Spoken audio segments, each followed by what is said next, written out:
Yo, what's good, y'all?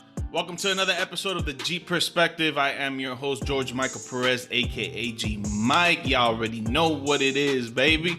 This is episode 25. God damn, it feels so good to actually get to 25 episodes. I've been actually dreaming about this for a moment now. Getting from 1 to 25 is it's work. It's a lot of hard work, I'll tell you that. But we got many more to go, and this shit's gonna keep going on and on. So on this episode, I brought back two of my classmates, very basketball-driven knowledges, Titus Cleveland and Nick Wilkins. We go up and we talk about on how LeBron is gonna pass Kareem Abdul-Jabbar this season on most points in history, on how Kevin Durant is being involved in the trade package for Jaylen Brown of the Boston Celtics. Wow, it is insane. And then we go into Detroit Pistons basketball and New York Knicks basketball because that's their two favorite teams. I appreciate you guys for obviously viewing the show, listening to the show. You guys can follow me on Twitter at GeorgeMike Perez, IG, TikTok, and YouTube at GMike Media _. And then the podcast itself is under the G Perspective on all podcast platforms. Hope you guys enjoy the show and enjoy this episode and keep coming back for more. Appreciate y'all.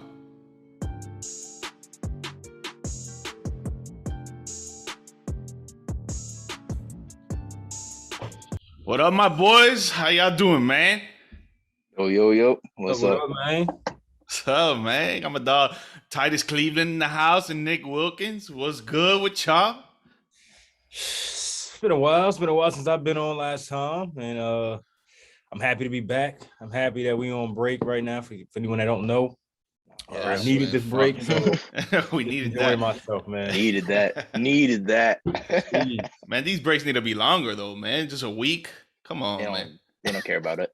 They don't care about that. They're like, man, you better show up. You better do your work and shut up. Right?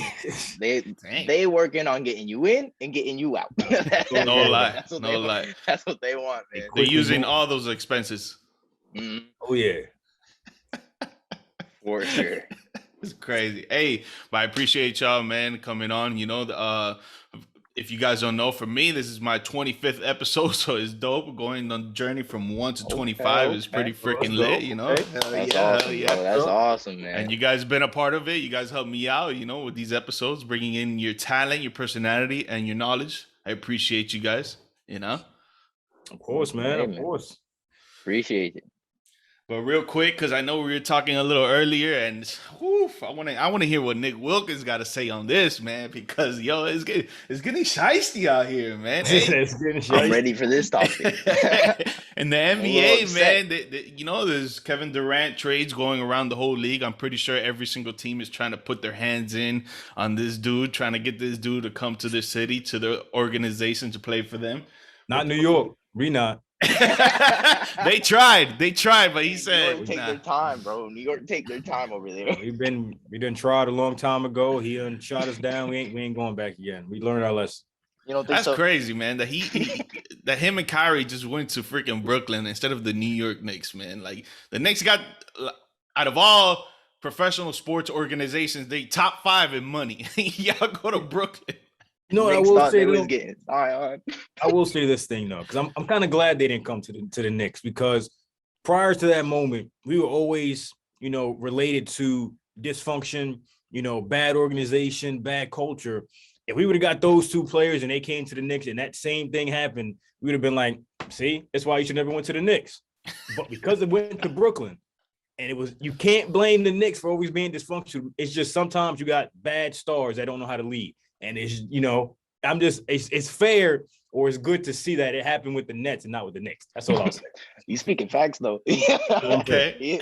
He happy that the dumpster fire didn't happen in that New York team. That's all. That's the only bright side, man. Well, we're gonna come back to your Knicks later for sure.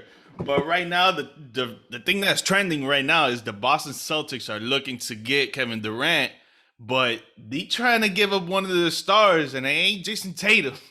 It's Jaylen Brown, and that is insane. Nick, I know you got some thoughts on this, man. Let me hear you, man. You know what Jaylen Brown tweeted? Shake my head, bro. I'm on the same place. I'm in the same place, man. I don't understand. How could you put Jaylen Brown's name in a trade package for KD when Jaylen Brown was playing amazing basketball in this playoffs? Amazing. He averaged 23 points per game, almost 7 rebounds on 47% shooting in the playoffs. In the finals, he averaged 23.5 points per game and 7.3 rebounds on 54% shooting. Just to compare that to Jason Tatum, who averaged he averaged only 2 points less for the rest of the playoffs. And people were saying Jason Tatum's becoming into a superstar. Just 2 points less. And he also outplayed him in the finals.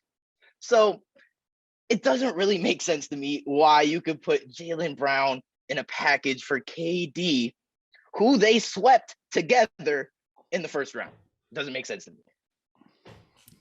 Sheesh. It doesn't make any sense. Titus, what you think, man?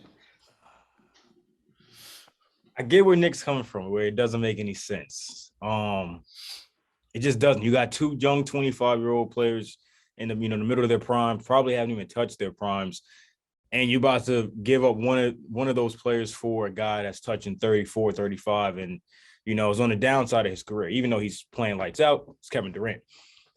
Me personally, I don't think that trade should go through for the simple fact of what I just said and what Nick alluded to, a couple of seconds prior.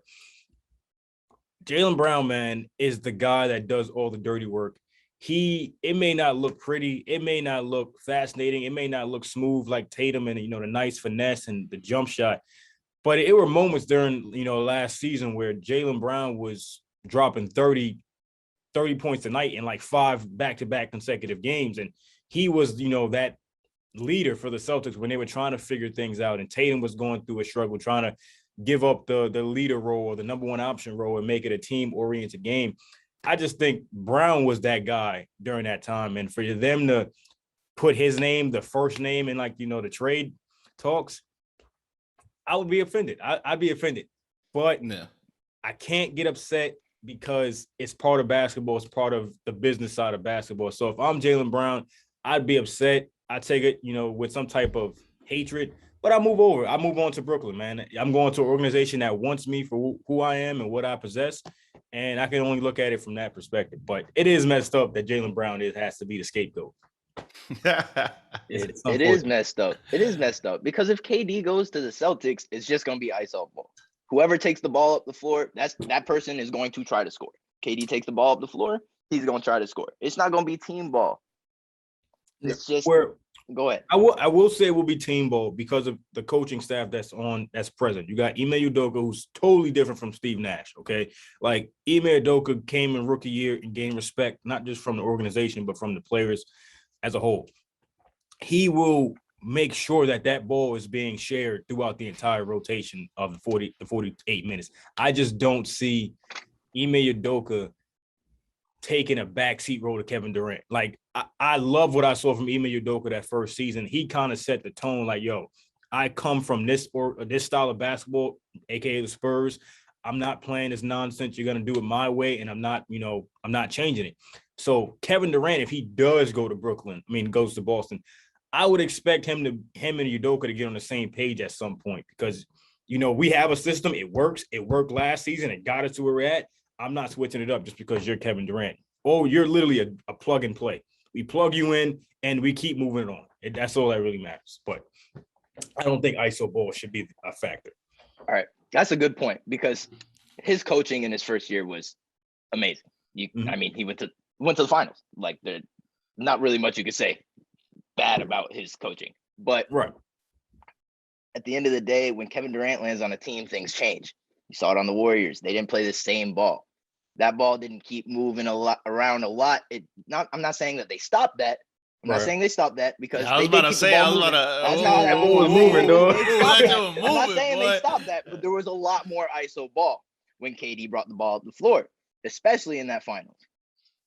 And so I'm just saying he averaged 35 points in that finals. So once again, it's KD. You gotta give him praise. Kevin Durant's insanely good. But I'm just saying, why tear apart something that you have a great foundation in?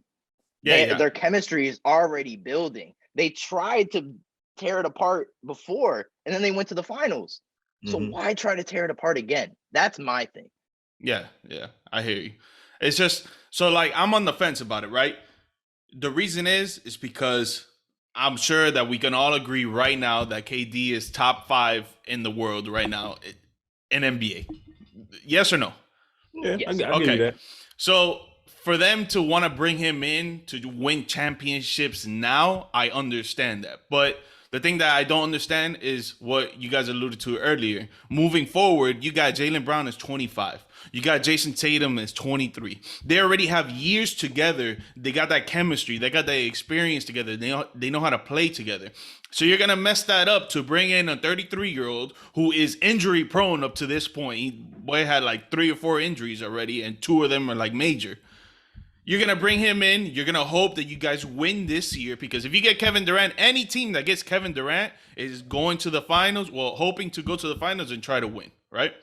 So you're going to hope that he comes in and you're going to try and win off the rip, whatever. You get 2 or 3 good years of Kevin Durant until maybe he gets injured. Hopefully he doesn't. Pray to God that he doesn't. I wouldn't want any player to get injured.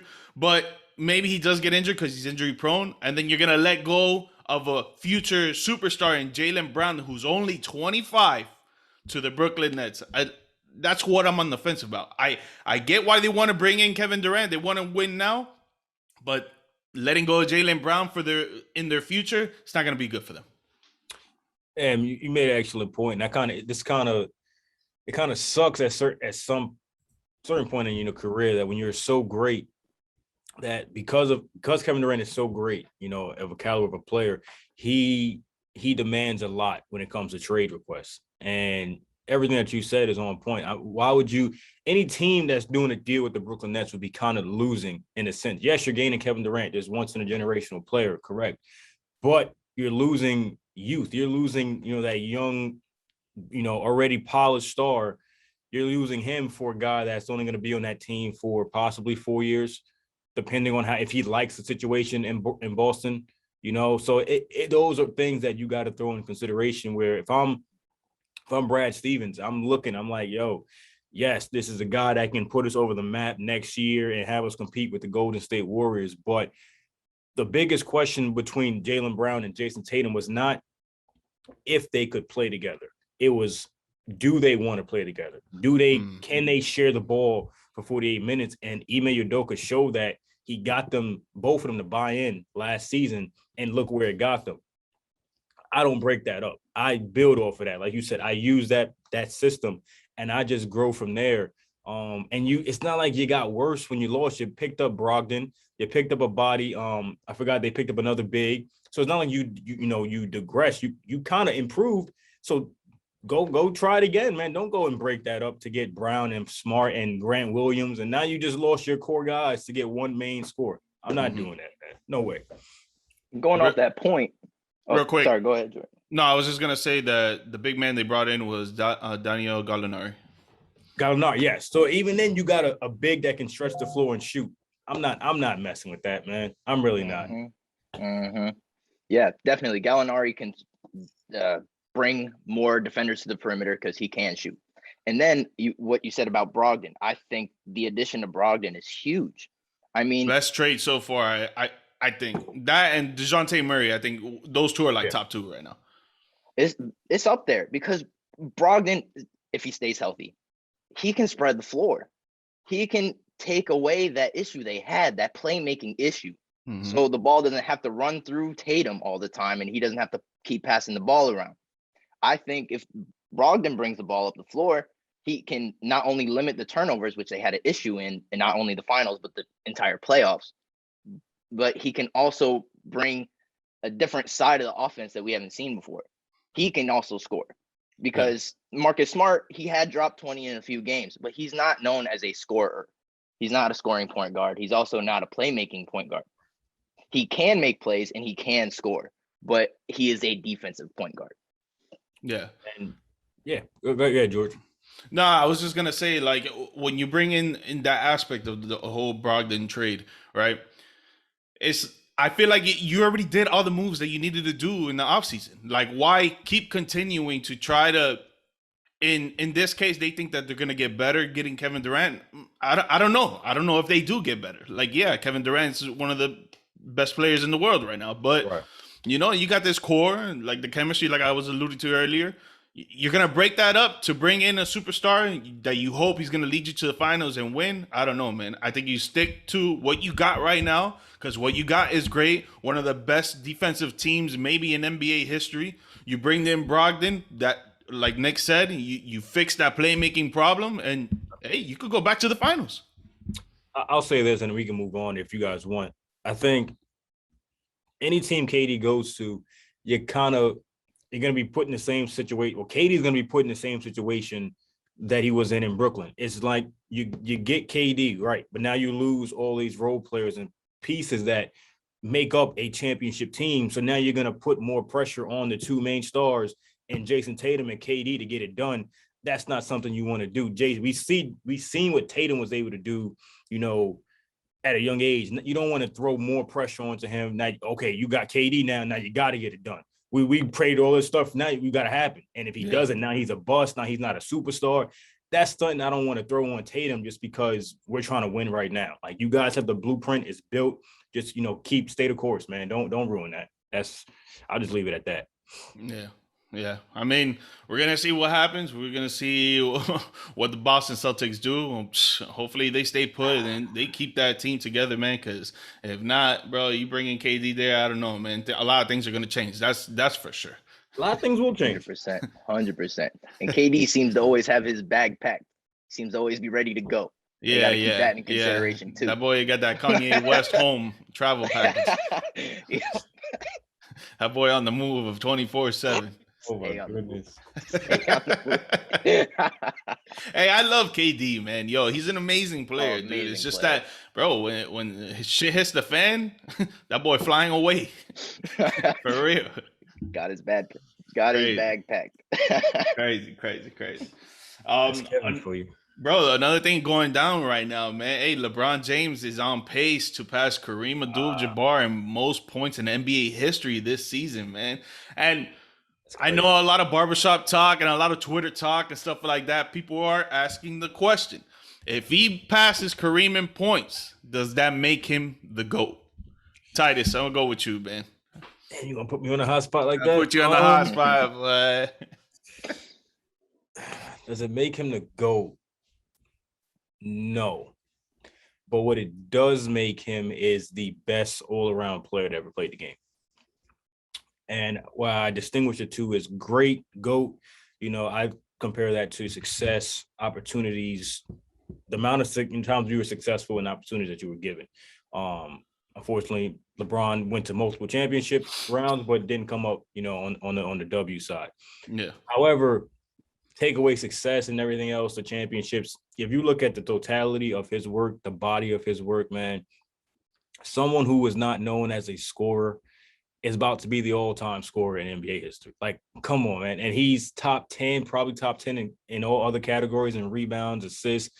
His IQ knowledge is above, you know, so many other players right now. So it wouldn't make him the GOAT, but I put it to a turn. He's gonna be the BOAT, the best player of all times, best overall player of all times, because you just can't simply knock a man who's doing this at the age of almost 40 when no one considered him a scorer, man. He's a pass first oriented guy. We get on him for making the right choices, the right plays at the most crucial times of the game. We get mad at him because he passed the ball to Ray Allen in the corner.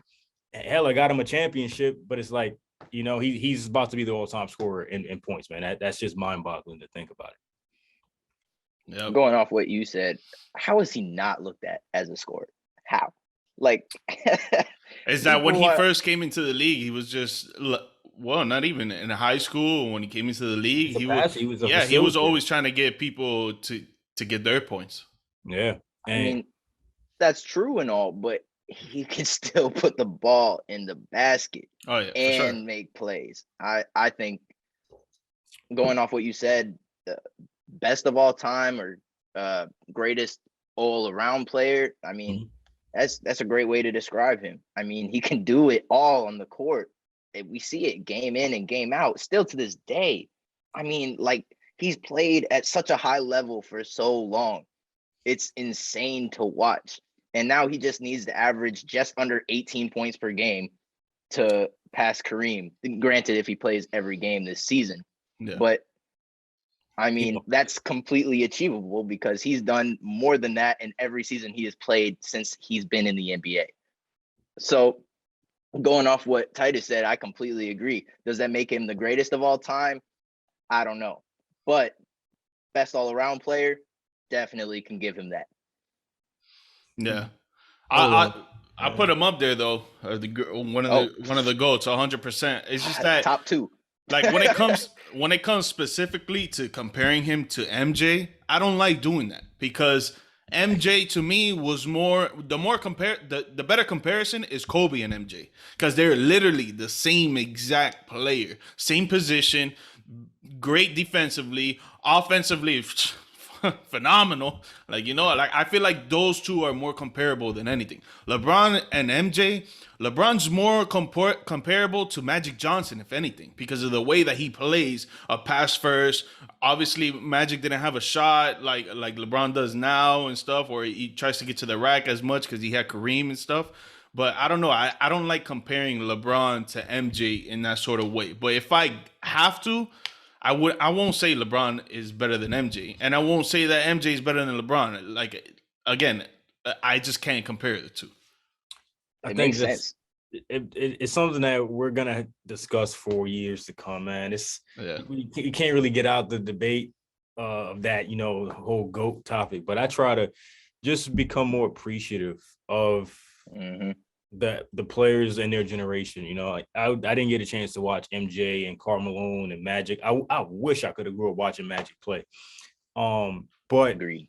You know, when I look back at those games, I look back at those 30 for 30 clips, and I just see just the greatness of skill that some of these players had. Like, you just saw that play was so much better than those other ones. And we do it in today's time. We look at it, we're kind of taken for granted because we have so many, you know, star-like players that we don't really get to just be in awe of their talents. But I try to stay away from the whole GOAT conversation just because it's never going to please anybody. Someone's always going to get their feelings hurt, and your list is never going to be the list of Mount Rushmore. So it's just appreciate the greatness, man, and hopefully, you know, we have more talents like that to come. That boy checked off the facts. All right, bro. I mean, it's true. It's two. Yeah. That's what I'm saying. That's what I'm saying. It's two different eras and two different styles of play.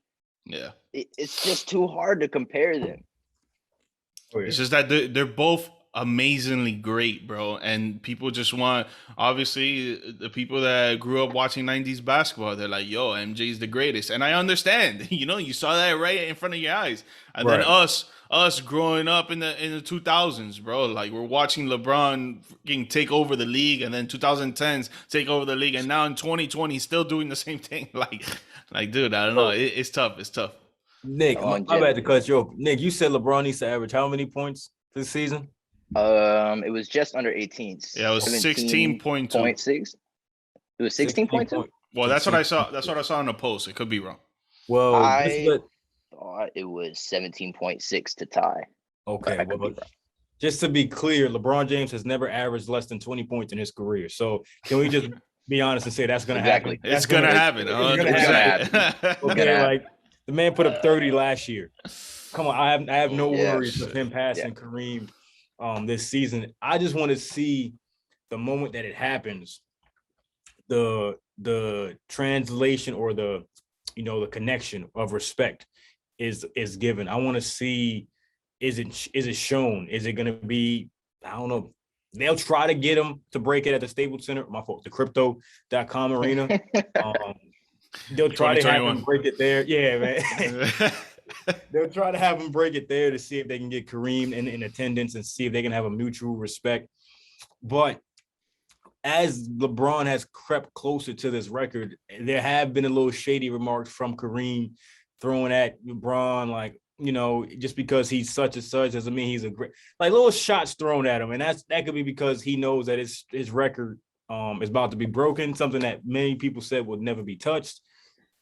We don't know, but I would love to see what happens that day when LeBron James does break that night, that's record, because come on, man, that's like something that you might want to tell your kids for, man. Like, I got to see this person break the record 100%. that nobody said would ever break, man. That's pretty cool.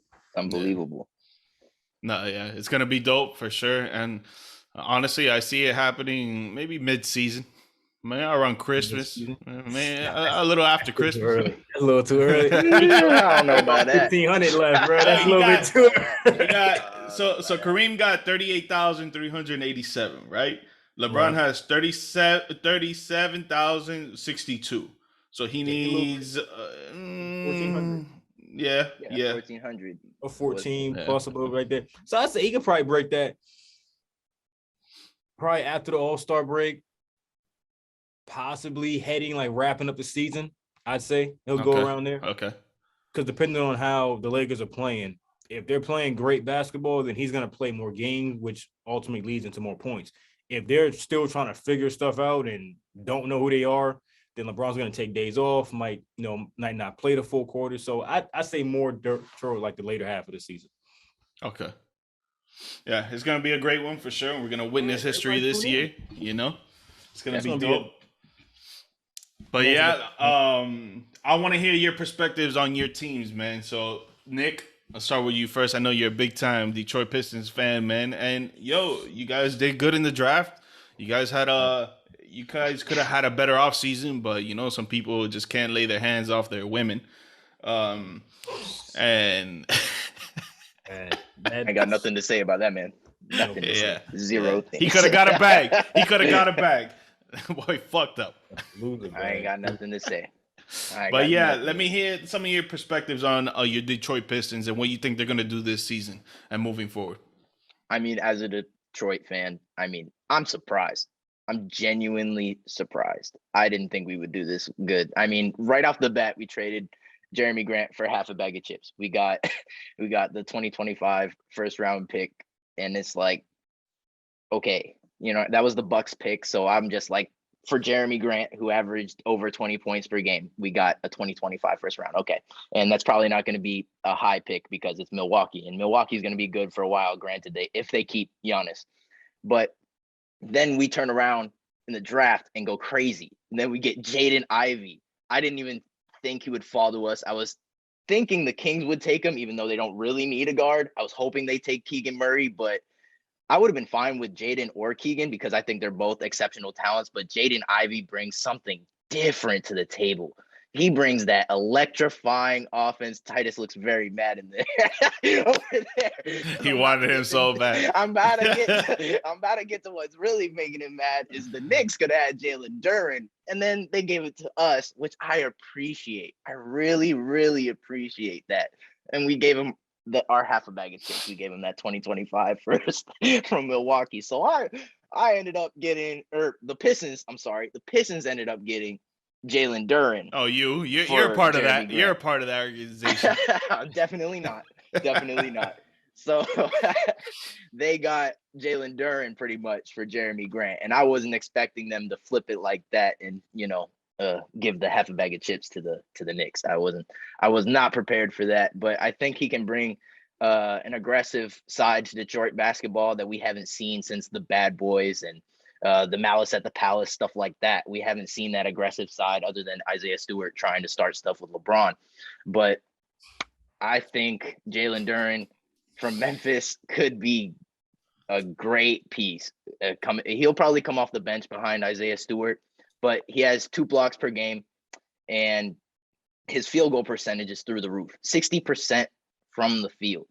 And Detroit ranked 29th in field goal percentage last year and 25th in rebounding.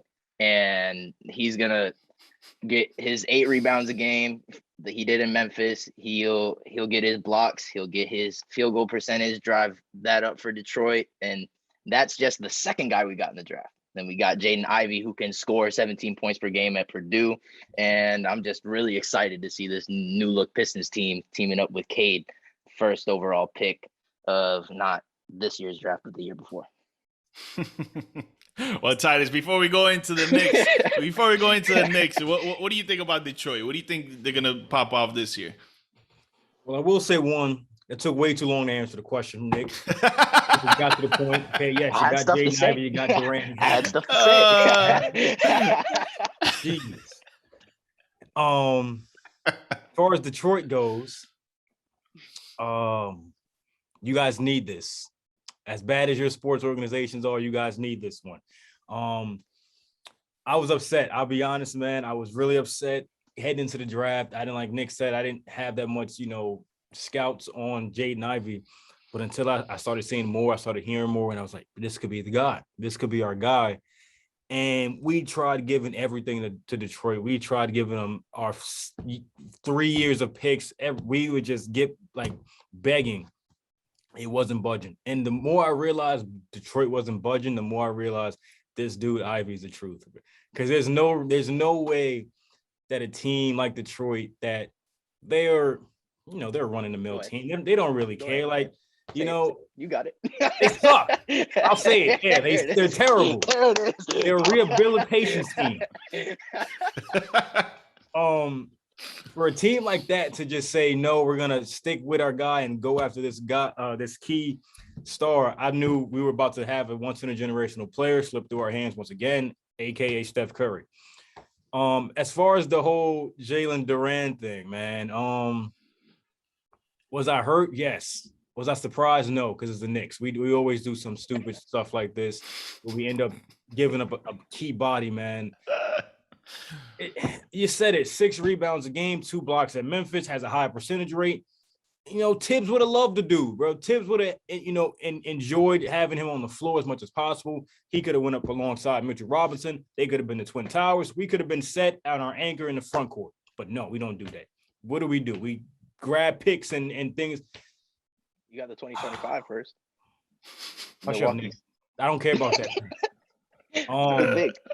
But I will say that it's a good bottom 20 pick. I just love it. I just keep beating on the Knicks, huh? It'll be a solid 28, 2025. Can I give my props to Detroit? Can I give my good news for Detroit? Are you gonna ruin it? Go ahead. Detroit, with the acquisitions that they made in the past couple of years, I see them being a top contending team, top 5 team in the next, I say, 5 to 7 years. Cade Cunningham, I think he's going to be your point guard for the future. Incredible basketball knowledge, has good length, good size. He can play without question. Jaden Ivey's another pit bull that's just going to, oh my God. See, every time I think about it. He's lucky, bro. Man. It's like a flashbang grenade. Fun to watch that dude. Yeah, man. Exciting, athletic player. He can shoot. He's not afraid. He's gonna be a problem. You got Durant, he's not there yet fully, defensively, but that's the NBA. They're gonna give him, enough reps to get prepared. He already has the body for it. So that's your 3 anchors right there. You forget about Sadiq Bey. You got Isaiah Stewart. You got, Diallo. Like that team is, if they don't mess it up, they're gonna be a team that's gonna be scary the next couple of years. Those are facts, though. And I'm going to keep mine short because you guys just mentioned everything I was going to say. But I just want to emphasize on the fact that you guys have potential to be great.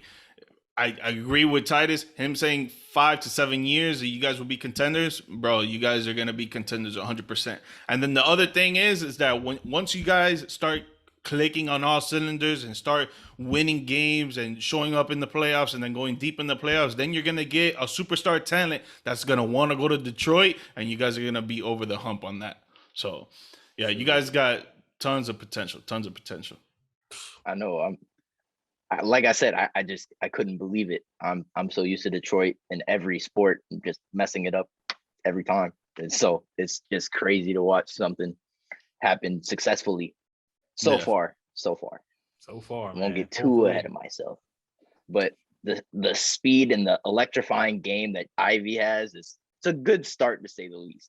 Yeah, man. I keep just flashing back to Ivy's Purdue performance, and I'll see him and I'll just glimpse at some summer league, and I'm like, oh, this dude might be the steal of the pick of the draft. Yeah. This dude might actually be the best player in this draft. body is complete. He has the NBA body. He has the athletic ability. He has a brilliant IQ from his mom, who's coaching at Notre Dame and been around some brilliant basketball players herself. It's like, bro, like everything fits. Even his background story of all his father, his mom playing for Detroit, like everything fits. It's like a Steph Curry type of story, man. It's crazy. Type stuff. Mom played for the Detroit Shock, now coaching. Like it's just amazing, bro. Hopefully he has a hell of a career, man. Because even though I'm a Knicks fan, I love seeing other players shine, and no matter where they at, though. Yeah, so we're coming down under 6 minutes here, so we're gonna have to wrap this up. But real quick, we didn't even talk about the Knicks. Thank goodness. That's what I was gonna say. I was like, no. We're gonna talk about it. We ain't done yet. We ain't done yet. So you guys acquired Jaylen Brunson in the free agency. I think that's a good pickup for you guys, but it was kind of I feel that it was kind of a like give this guy all the money he wants because we really want him. But Hey, George, it was a bad trade. It was a bad deal. It was a bad deal. We all know it. Okay, Jaylen Brunson. It's no knock to Brunson. He's a hell of a player. He balled out in the playoffs, yes, but you don't throw this man everything for one, performance in the playoffs. Like, this is just typical New York Knicks stuff where we do all the time, man. It's like, what angle are we going for? What are we trying to do? We need a point guard, or do we need a two-way wing? I love Barrett, but he still has room to grow. Randall, go somewhere, please. Randall, just go. I'm sorry, like he's a menace. I love You're Randall. trying to trade Westbrook for him. I'd give up Westbrook. Here's the direction I think that we should go. If we do go to Donovan Mitchell route, and we do give up Barrett, Toppin, all those dudes, if we give up those guys, I want Russell Westbrook to be that second guy to go with Donovan Mitchell. But then again, we're not getting anywhere because we're only going backwards. We're getting two guys, not Mitchell, but more Westbrook guys that's on the latter end of their careers. It's like we never take what we got and improve on it. We get halfway with what we're getting to and we dismantle it, or we give it up and we trade it to get. And it's like the Knicks are just so, how you say it, unorganized, man. They just don't know what to do. We can have a 2-year stint where we're doing great, but then we ruin it by hiring a coach or bringing in an owner. That front office, man. That front office needs to go. A GM. I don't know who's the GM out there, but it's Leon Rose, William Wesley. We just don't. We were supposed to use William West to get KD and Kyrie when they first came, and then that went sideways. And then we were supposed to get Mitchell, and then that. At this point, man, just start tanking for the draft, man. I'm looking for Bronny 2023. Come on, Bronny. Hey, I'm pretty sure he'll love to play out there. I got a quick question for Titus. Okay, do you think that the Knicks will ever be good with Dolan as the owner? No, I do not think that, because at some point, at any facet of the season, he buds into the team's organization, whatever it is, whether it's a player, a coach, a former player. If he doesn't like it, if he feels like he's being mistreated at some certain way, he'll step in and make sure that he's voiced his opinion. So no, I do not think we will ever win with Dolan as the owner unless he completely stays the heck out of our business and lets us just focus on Knicks basketball. But fair enough. Hey, who knows, man? I may not be a Knicks fan till then, so we'll see. Hey, come to Miami. Hey, maybe you'll be a Pistons fan, bro. Nah, get you an Ivy jersey. Man. You like Memphis? Oh, Memphis. Memphis don't look too bad, man. Ja Morant, that boy Ja, man. So, it's fun to watch, bro. I don't blame him. Fun to watch. Yeah, man. I don't know. It's like I told you earlier. Having the Knicks as a good basketball team in the NBA will be great for the NBA, 100%. Like, I love that Miami-New York rivalry too. Like seeing that in the playoffs in this day and age would be amazing. But man, I just believe it's that front office, bro. That's what it is. It definitely is. It is, man. I think we had a great year, 2013. I think that was the best year I ever had as a Knicks fan. Melo, Stat, Tyson Chandler, Raymond Felton, Jason Kidd, Amon Shumpert. Great team. I mean, that was my Knicks, experience, and I loved it because we were going up against the Heat and LeBron, even though we wasn't going to win. But it was nice to see us go in battle, go 5 games. But we haven't had that in a minute, and we just want playoff basketball. That's all we want. We don't got to win the chip. Just give us the playoffs. We can't even get that. Well, we're coming down to under a minute here, man. So real quick, again, I appreciate you guys for coming on. But if you guys got any plugins, social media, anything that you want people to watch or listen to, here's a chance.